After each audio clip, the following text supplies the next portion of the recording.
our native land. Hiya, hiya, our native land.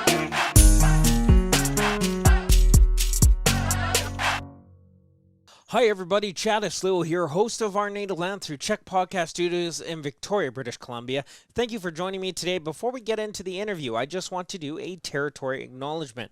I acknowledge with respect the Lekwungen peoples on whose traditional territory Czech Studio stands upon, and to all the Indigenous tribes that are part of the Coast Salish, New Channel, and Kwakwakak on Vancouver Island. I thank these nations and traditional land keepers for allowing us to live, work, and play on their lands. And I thank you, the listener and viewer today, for joining me on Our Native Land. Today I'm so excited because I have my Auntie Sandy on the show. And before we get into talking about Sandy, I'm just going to do a quick introduction about what we're talking about today. And it's my great-grandmother, Esther Ross, and Sandy's grandmother, Esther Ross. So here we go.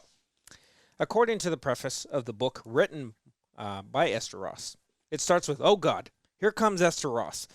Such was the greeting she received from members of the U.S. Congress during her repeated trips to the Capitol on behalf of Stillaguamish Indians. Tenacious and passionate, Esther Ross' refusal to abandon her cause resulted in federal recognition of the Stillaguamish Tribe in 1976. Her efforts on behalf of the Pacific Northwest Indians at federal, state, and local levels led not only to the rebirth of the Stillaguamish, but also to the policy reforms affecting all Indian tribes. In this rare, in-depth portrait of a contemporary American Indian woman, Robert H. Ruby and John A. Brown document Ross's life and achievements. At the turn of the 20th century, the Stillaguamish tribe, located on the Puget Sound in Washington state, had all but disappeared. With no recognition or system of communication, tribal members dispersed. Desperate for help, surviving members asked Ross, a young, well-educated descendant of the Stillaguamish and Norwegian heritage, to assist them in suing for lost land and government services. For 50 years, she waged a persistent campaign, largely self-staffed and self-funded. Despite personal problems, cultural barriers, and reluctance among some tribal members, Ross succeeded, but she was eventually forced from tribal membership. Sandy Allen has been a crusader and advocate for ensuring the education and legacy of our grandmother. Sandy, welcome to the show. Thank you. Thank I'm you. happy to be here. I'm happy you're here. Now, for the people that are just listening, you are in California. How is it out there? You got a palm tree behind you. It looks tropical. Yes, it's very nice here. It's nice and warm. The clouds will burn out a little while, but Nice. perfect weather. That's good. That's good. Well, I'm glad you're outside. It makes for a nice background. So let's start by talking about who Esther is. You know, a brief history of how she got into to fighting for so long. Well, she was born in Oakland, California in 1902. She had Christian parents. Her father was a Seventh-day Adventist pastor in Oakland. Her knowing her native background, her history, and her roots, she didn't find out until she was 19 of what her history was, and then finding out, everything that was going on back home, knowing that the tribe there was a problematic finding all the membership, that the tribe was becoming extinct or going to be claimed extinct. That was her goal, is to gather everyone together and to build that tribe up. So it became her whole life goal from that point on, and it was the legacy that she would never know how much of an impact that her tenacity would be for generations to come. I remember when I was little, I went to a church school, and being native and off the reservation, I had a lot of issues with the students, and it was a constant battle. And one day I came home from school and I told my grandma, I was like, why do you fight for this? What was the point of fighting for the recognition, fighting for our tribe when no one even likes natives? And my grandma looked at me and she says, I did all this and I do everything because one day I want you, I want my future great grandchildren, my great great grandchildren to have an identity. So all her work, even though she had no pay, nothing was to benefit her during that fight. Everything she did was for generations that she would never see. And the fire that got her started, at the age of 19, that drove until she was 83, is none. It's a fire like none I've ever seen. And she's a remarkable Native woman, that needs to be talked about more. Absolutely, and that's why I wanted to have you on the show. And I think it's important we talk about not only as a family member of ours, but I think as just a way to educate people about the hard work she put in for the tribe. So can you tell me, a bit more about the determination? I know like she just getting a lot of answers, like a lot of no's and a lot of pushback, and like tell me a bit about the fight when it came to the U.S. Capitol. Well, going to the Capitol, I'm going to tell you one quick story. Tell me. When I became chairwoman of the tribe, we were in solicitor's office and meeting the House of Representatives. And I did the introduction. I said who my great great grandfather was, Chief Tchadas, who signed the treaty, and told him who my grandmother was and who my father and who I was as the chairwoman. And after I got done with my introduction, the head of the Secretary of Interior, he took his glasses off and rubbed his eyes. They got up in a line and they came over and they shook my hand. And the Secretary of Interior, he says, when I was starting on the Hill in the early 70s, says your grandmother would come with her walker. As soon as she entered the building, everyone could hear that walker hit the floor. And people would scatter because they knew when she came, she was in Washington. She was not leaving until she got what she wanted. And he said his secretary would come and say, Esther's coming. And they would scatter. He would take off down the side rail and try to escape, and she would catch him. And she'd think, no, it's like you're not leaving until I'm done. Yeah. And hearing those stories, and this was in 2009. Yeah. When I was back in DC, and this is a story from 1970s, early 70s, and just the fact that they gave her the respect. When she spoke, everyone was quiet because they knew she spoke from the heart. And that was one of the things. It's like she would always say, it's like, if there's anything that's important to say, it's not written. It comes from in here. And what comes from in here is the truth. If you can speak and you have that power in your voice, that's what's going to help. And so when I became chairman, it's all those teachings that she gave me. It's like I carried that. And so when the solicitor's office and the Secretary of Interior, when they were all talking to me, one of them said, when you started your entry, it's just like your grandmother. So I take pride in knowing that I listened when I was growing up. My grandma, she picked me out of all the grandkids that she was going to raise me. And she did. She taught me our traditions. She taught me our culture. She taught me how to speak. When I was 6 years old, my great uncle passed away. My grandma pulled me next to her. She's like, you go up there and you say this. And I went up there and it's like, it's terrifying. Thousands, there's like, it was packed place. And I spoke. My grandma kept pushing on that. And she said, our people depend on having leadership. And leadership starts from, the younger generation. And so my grandma used her life's work to try and teach others in our tribe too, to carry on with the stories, with the teaching. And not all of them did. And so we have very few in our tribe that actually have everything that she carried through her life, all the history.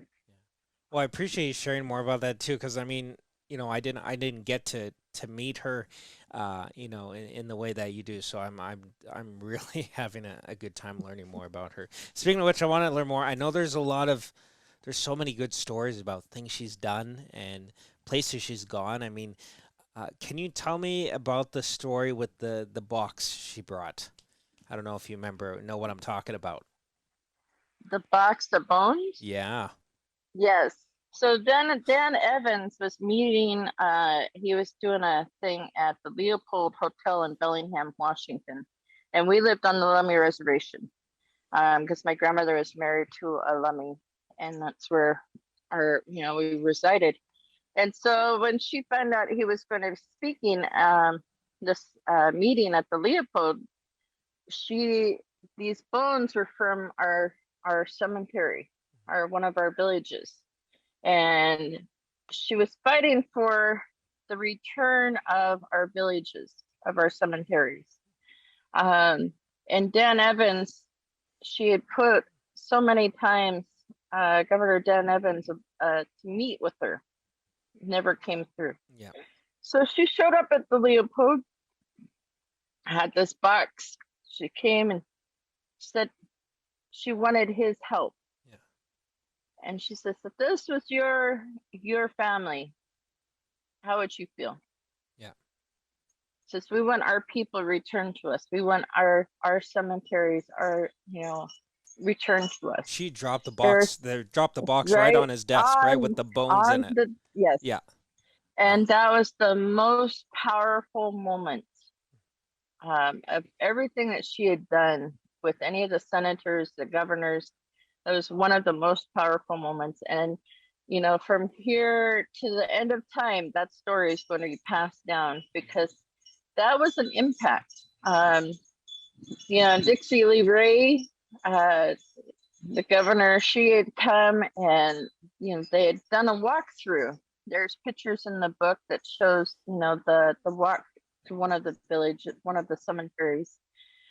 There is farmers that have their farms over our cemeteries. And one of the farmers, my grandmother went on to the property and was showing, this is where our people are.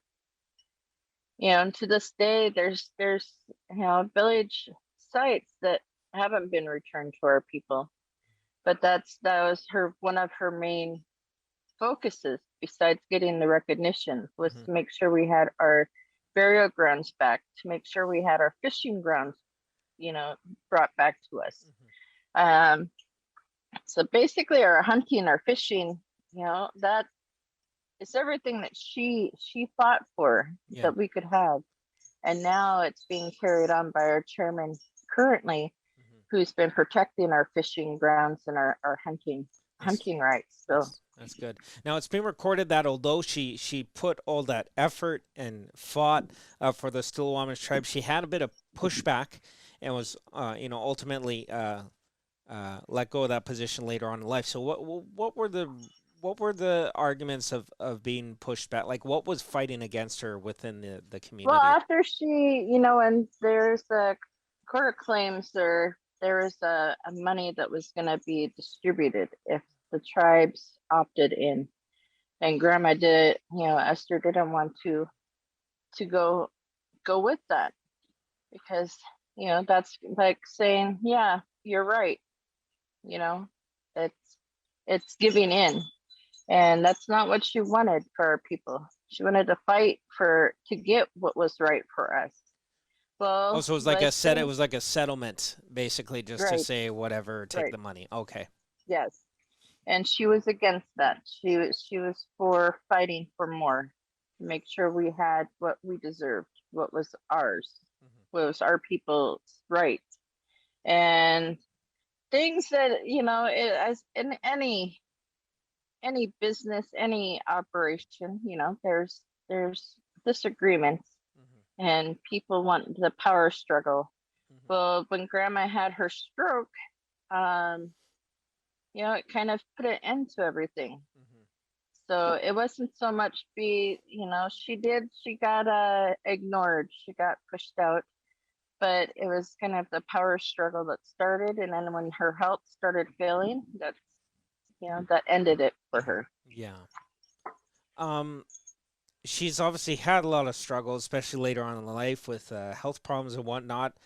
And I remember reading the book, and I still blows my mind. But can you tell me how she got thrown out of a vehicle? Yes, when she was, I believe it was right before she was 19. Oh, She so had an okay, injury, and her stomach was injured. yeah, And back then you didn't have to wear seatbelts.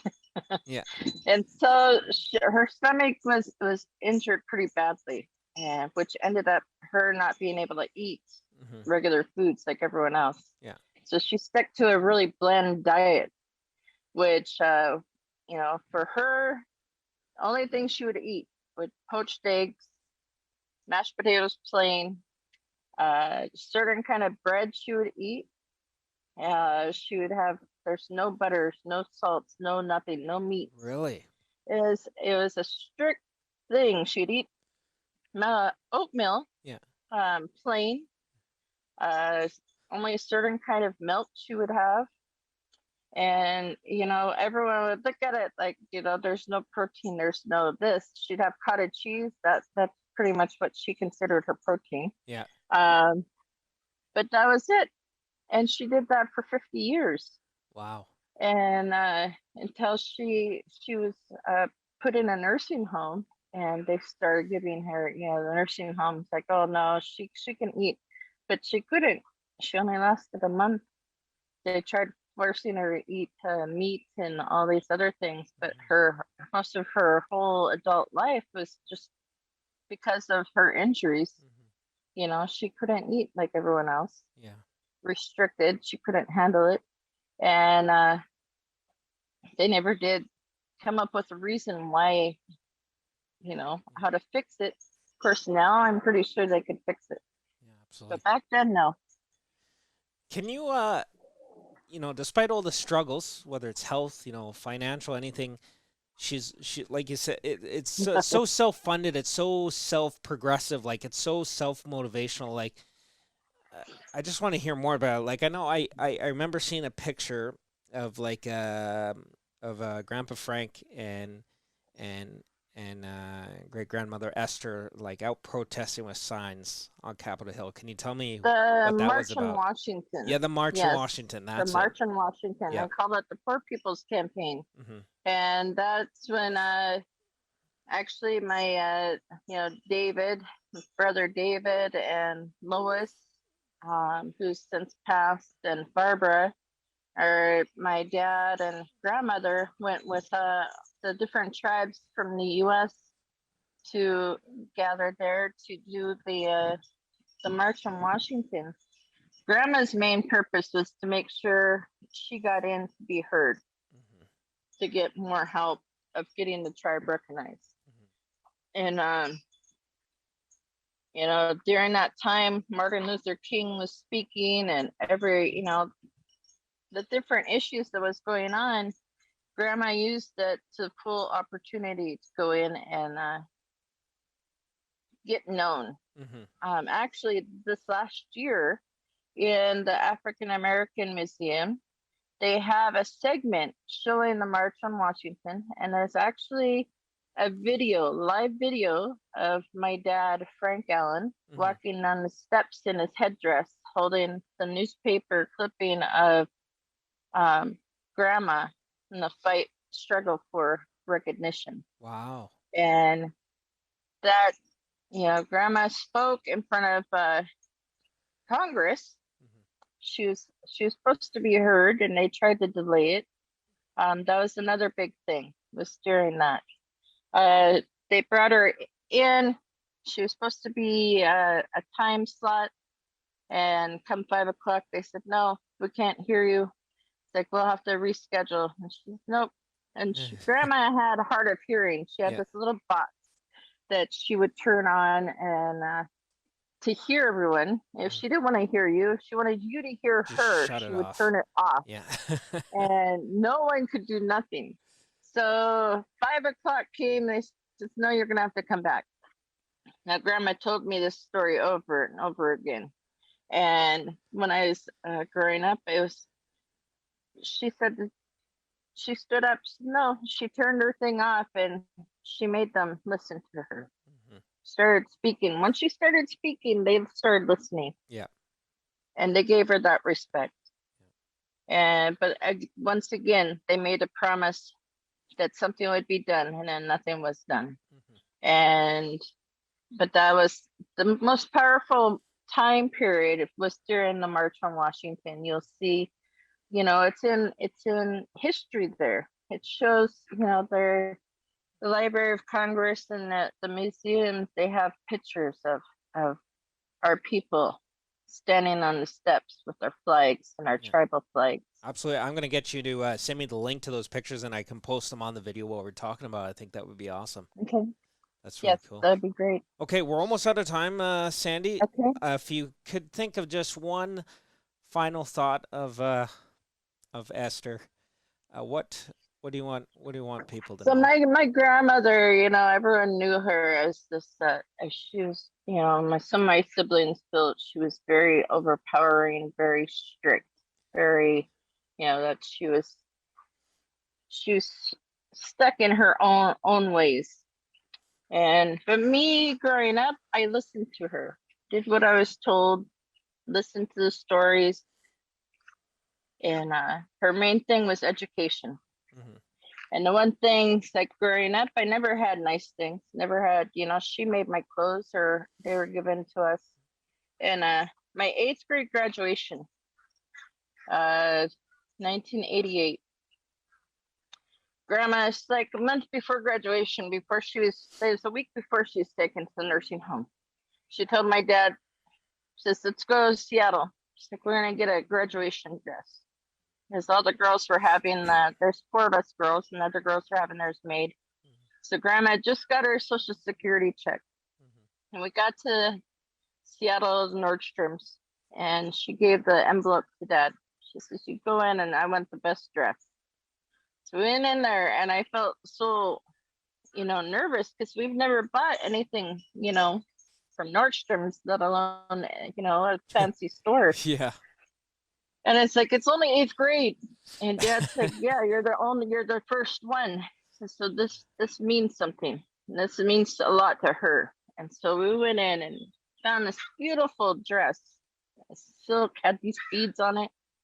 $350. Back in the day. Like, oh my goodness. My dad was like, this is the one. I said, it's $350. I grew up all my life, and we were like, struggling just to get gas and to get food. And Dad's like, nope, this is the one.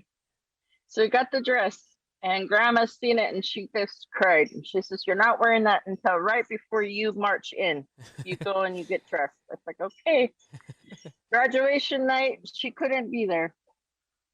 Nursing home wouldn't let her come.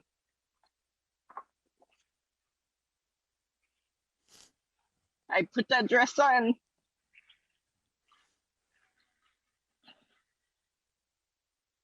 Next day, after graduation, sorry.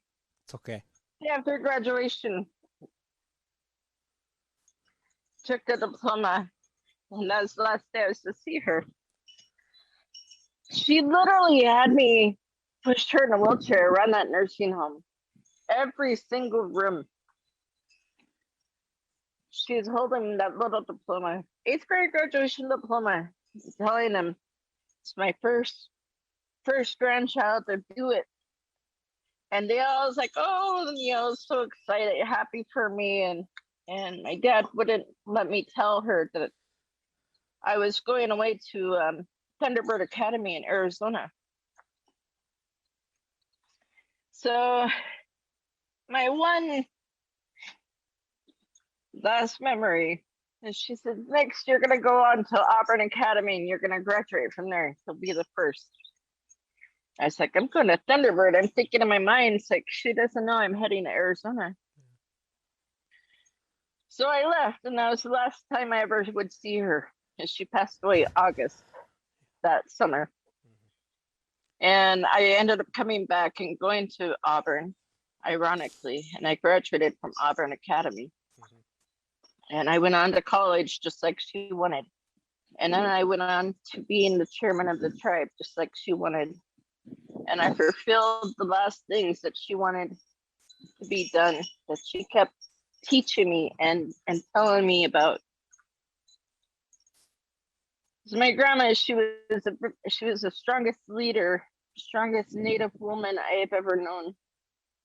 And her name, you know, sometimes people forget, and a lot of the younger generation, they don't even know her. And every opportunity, I try to make sure that people don't forget. And I put her name out there. And everywhere I go, like I tell my sons, you got to carry yourself as you're representing your grandmother, your great grandmother. Because everything we have today is because of her. And everything you're going to have in the future is because of her. And she didn't get to experience everything we've got. She didn't get to have any help like we do. But we can't use that, can't take that for granted. We have to understand what it took for us to be able to have it. And besides her being a leader, she was my mom. She raised me. And she was the most amazing mother I could ask for. She's not my biological mom, she's my grandmother, but she was my mom. You know, and she taught me everything that I know. And she gave so much love, and she was very strict. But I wouldn't trade that for anything in the world, because she made me who I am. Well, and I just hope that her book shows others, you know, what one person can do. It's kind of like a Native soap opera in a way when you read it, but in the end you realize she was one strong woman. Absolutely. Well, I'll make sure we put the link to the book in the description wherever you And I download your have the book. podcast. And look, you got the little copy of the book right there, and we'll make sure to put Yes. the links out in the on the social media world through our native land. Sandy, I'm sorry we have to cut it off here. Honestly, I appreciate you taking the time and the energy and educating me more about her. And no, this was great. Thank you so much. Thank you, and we're really proud of you. Oh, thank you.